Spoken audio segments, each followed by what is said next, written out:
У народов разных стран мира существуют мифы и легенды о могущественных магах, обитавших на Земле в древности.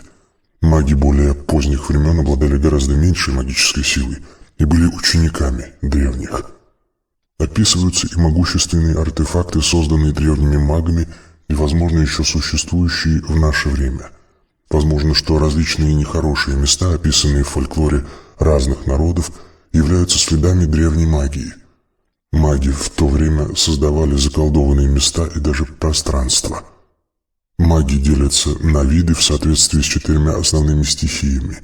Так, маги стихии воды замедляют скорость течения времени в локальной зоне пространства. Отсюда возможны легенды о спящих замках, в которых время течет гораздо медленнее, чем во внешнем мире. Поцелуй героя приводит обитателей сонного царства в зацепление с внешним миром и возвращает время в зоне к обычной скорости. Маги стихии воздух ускоряют время в локальном пространстве.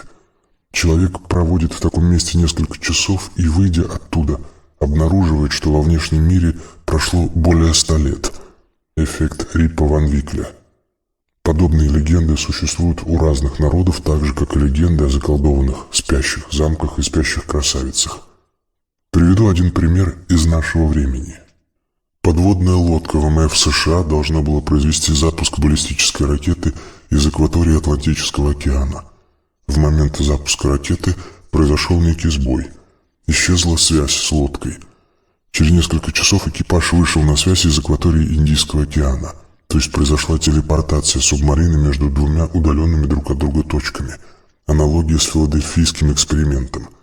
Спасатели, прибывшие на лодку, обнаружили, что большая часть экипажа субмарины умерла от старости.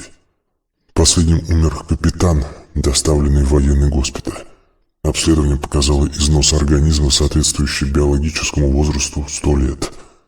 Здесь неудачный запуск ракеты сработал по аналогии с заклинанием стихии воздух.